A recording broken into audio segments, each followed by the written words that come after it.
Somewhere in a lab in Beijing, a vacuum cleaner grew an arm.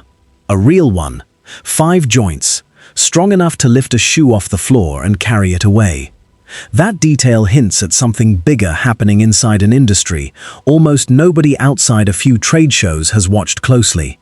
For nearly 70 years, the vacuum cleaner barely changed. A motor, a bag, a hose, a human holding the other end.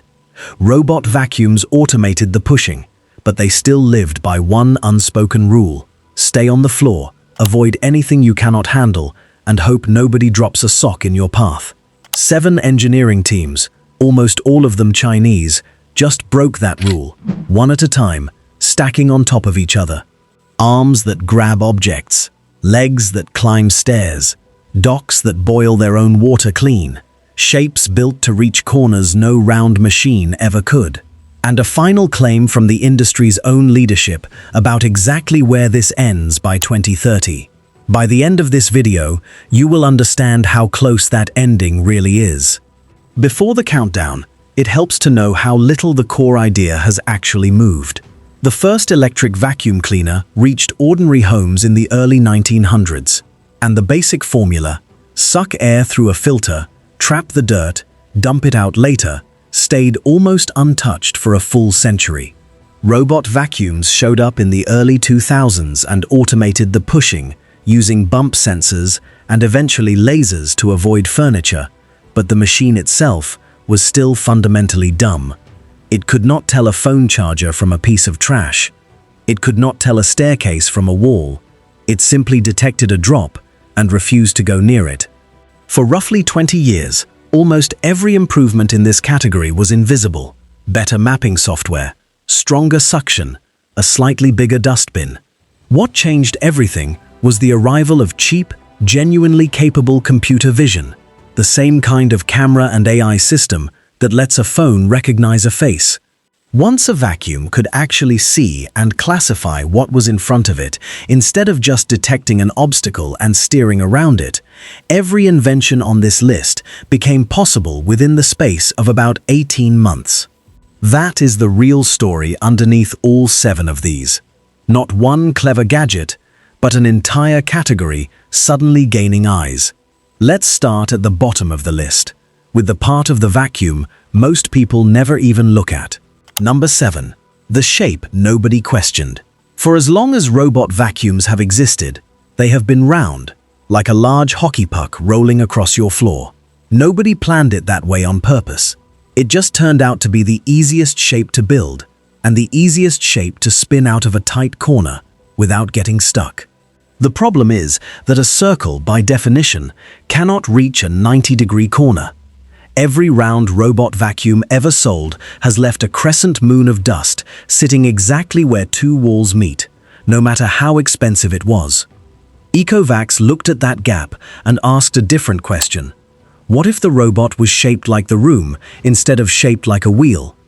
Their D-Bot X2 Omni is built square with softened corners, and that single change lets its brush and mop pads sit roughly 1.25 inches closer to the wall than a round machine ever managed. Picture the difference between sweeping a corner with a round dinner plate versus the actual corner of a book. The book wins every time. Ecovacs backs this up with a real number, claiming the new shape covers close to 99% of true edge space in a typical room, alongside 8,000 pascals of suction power, which was among the strongest on the market when it launched. It sounds like a small tweak. One brand tried a half version of this idea over a decade ago, with a rounded front and squared back, but almost nobody else followed that lead until now. This is the first time in over a decade that anyone changed the basic outline of the machine instead of just the software running inside it, and other brands are already watching to see if square becomes the new normal. Number 6. The robot that finds your wallet. This one is less about cleaning and more about what happens once a vacuum can actually see. Narwal's newest robot, the Flow 2, carries 2 cameras with a wide 136-degree field of view, wired into an AI vision system trained to recognize almost anything sitting on your floor. Drop your wallet, your phone, or your keys, and instead of driving straight into them, the robot stops about 2 inches short, snaps a photo, and sends it straight to an app on your phone with a pin showing exactly where it is. Think about every time you have torn a house apart looking for keys you swear were right there a minute ago. This machine has already seen them, and it remembers. It will not fetch the wallet for you. It is not that advanced yet. But a vacuum that used to only recognize a wall or a table leg can now tell the difference between a sock, a crib, a food bowl, and a piece of jewelry, and react differently to each one, even switching to a quieter mode automatically once it rolls near a sleeping baby. That is a genuinely new category of household sensing, wrapped inside a machine you already assumed was finished evolving. Number 5. The robot that hovers. Thick carpet has been the natural enemy of every robot vacuum ever built.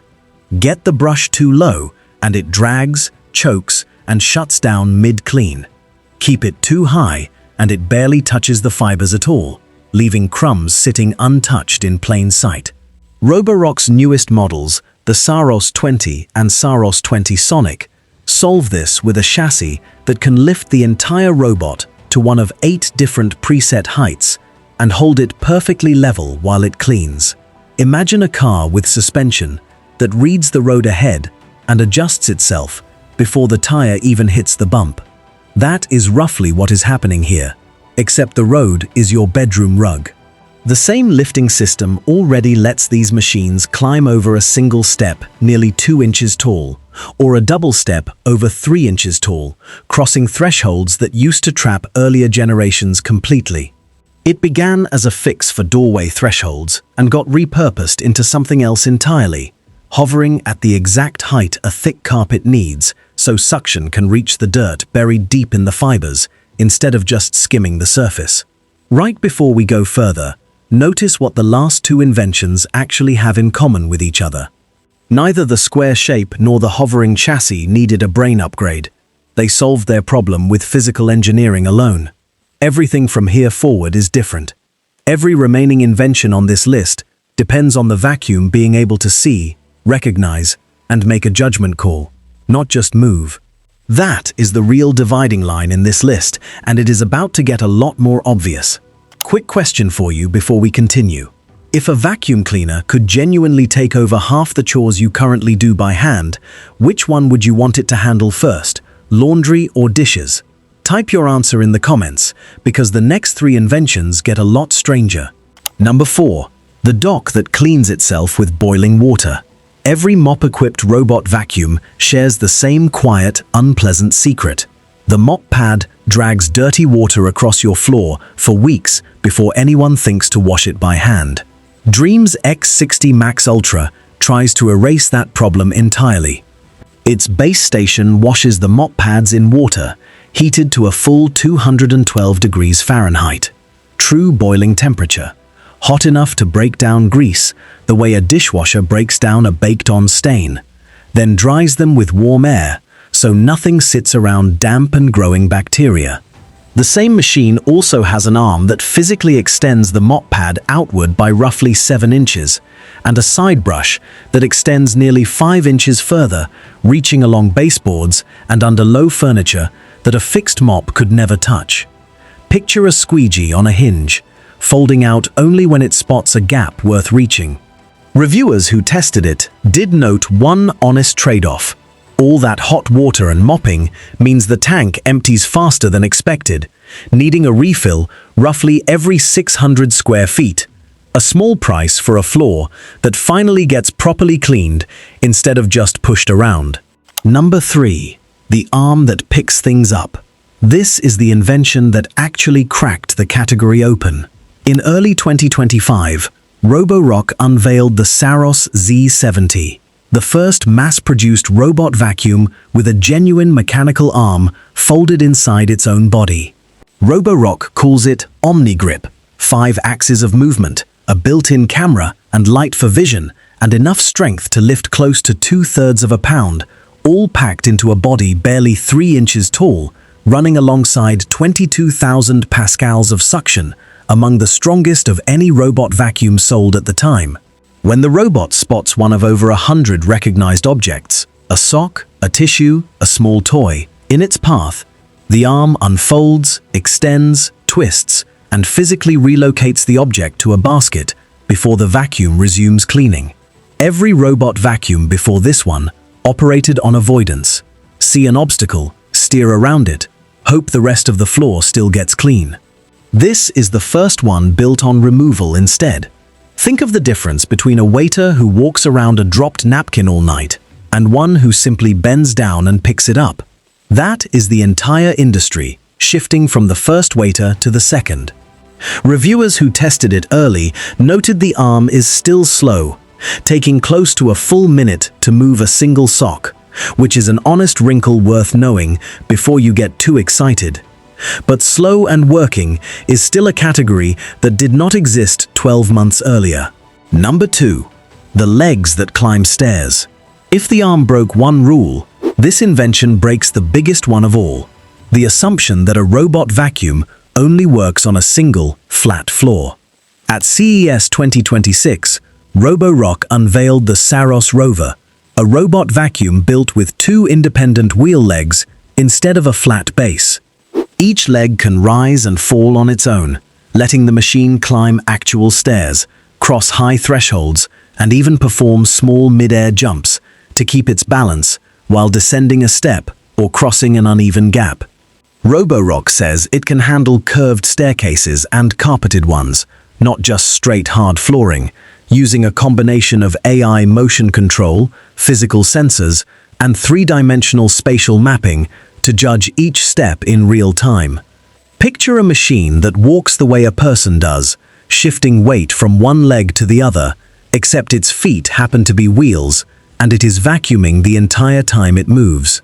Every robot vacuum before this one was trapped on whichever floor it started on. A 2-story home meant either 2 separate robots or one very tired human carrying a machine up and down the stairs by hand. This is the invention that finally erases that wall, even if, as we will get to shortly, it has not reached anyone's living room yet. Roborock unveiled the Rover under the slogan, "The greatest meeting the greatest," the same event where it announced a multi-year partnership with Real Madrid, which tells you plainly how much confidence and how much marketing budget the company is willing to put behind a machine that cannot yet be purchased. And that brings us to number 1, the claim that changes what this entire list actually means. Roborock's own president, Quan Gang, sat down with CNBC in 2025 and said something worth pausing on. Human-like robots, he predicted, will become a normal part of many households by the year 2030. He was not talking about vacuums at that point. He was talking about full humanoid robots, the kind that walk on 2 legs and use hands built like ours. And then he added the line that ties this entire video together. That future humanoid, he said, might be built by Tesla, by the Chinese robotics company Unitree, or by someone else entirely. But whichever company builds it, the cleaning function inside it would still belong to Roborock. In other words, the vacuum cleaner is not necessarily disappearing. It may be quietly becoming the cleaning organ inside something much bigger and much more human-like. Analysts at Morgan Stanley have projected the global humanoid robot market could be worth around $5 trillion by the year 2050. And a company that already knows how to sell a machine that cleans your living room for a few $100s is in a very different starting position than a company building a humanoid entirely from scratch. Here is why that prediction is not just marketing talk. Robot vacuums, as a category, still have not made it into most homes. In China, the country's biggest market for them, only around 1 in 20 homes owns one. In the United States, the number sits closer to 1 in 5. That is a lot of open ground for a technology that has existed for over 2 decades already. And it tells you the whole industry is still hunting for its true breakthrough moment, not resting on one it already had. China currently makes the world's most advanced robot vacuums almost across the board. Roborock ranks first globally by market share, and reported revenue climbing nearly 80% in the first half of 2025 alone. with roughly half of that revenue coming from outside China. Ecovacs, Dreame and Narwal fill out most of the rest of the premium tier between them, each racing to answer the last brand's move within a single product cycle. An arm gets matched by legs, legs get matched by a self-cleaning dock, and a self-cleaning dock gets matched by a camera that finds your wallet. None of these companies are waiting for a competitor to sit still long enough to copy safely. Even pricing has become part of the geopolitical story. Tariff changes pushed the price of the arm-equipped Saros Z70 up by several $100s after launch, and Roborock's leadership has openly discussed shifting parts of its supply chain toward Vietnam to keep serving customers outside China without absorbing those costs directly. If household robots really do become as common as smartphones by 2030, the companies that already know how to build the sensors, the arms, the legs, and the AI vision behind a modest, everyday vacuum will have a running head start on the humanoid machine that eventually grows out of it. And right now, almost every one of those companies is based in China. Now, the honest part, because every invention on this list deserves an honest look. None of this means your current vacuum is obsolete tomorrow. The Saros Rover that climbs stairs is still officially a demo unit, not something you can walk into a store and buy yet. The robotic arm on the Saros Z70 is real and shipping, but reviewers who tested it describe it as slow and occasionally inconsistent, and it can only lift items under about 2/3 of a pound, so anything heavier or anything wet is still entirely on you. Boiling water docks, hovering chassis systems, and wallet-finding cameras are genuinely available right now, but they sit on machines that often cost well over $1,000, far from an impulse purchase for most households. Even the square-shaped Ecovacs cannot fit perfectly into every single corner, since a rotating brush, not the chassis itself, closes that final remaining gap. And the wallet-finding camera on the Narwal Flow 2 only recognizes an item sitting out in the open on the floor. Drop your keys behind a couch cushion or inside a coat pocket, and the robot has no more idea where they are than you do. What is actually happening is less a sudden replacement and more a slow merger. Piece by piece, the vacuum cleaner is absorbing the arm, the legs, the vision, and the judgment that a full household robot would eventually need. It is not there yet, and anyone promising you a finished humanoid butler within the next year or two is getting ahead of what the hardware can currently do. But every invention on this list is a working component of that future machine, already being tested, priced, and sold inside something shaped like the appliance you already own, which is a very different and far more believable story than the sudden robot takeover headlines tend to promise. So here is the question I will leave you with. When a genuinely capable household robot finally exists, would you rather it look like the vacuum you already have quietly parked in a closet, or like an actual humanoid walking through your living room? Both versions are already being actively built right now by the same handful of companies, often inside the very same research labs, and only one of them is actually going to end up standing in your hallway by the end of this decade. Let me know exactly which one you are betting on in the comments below.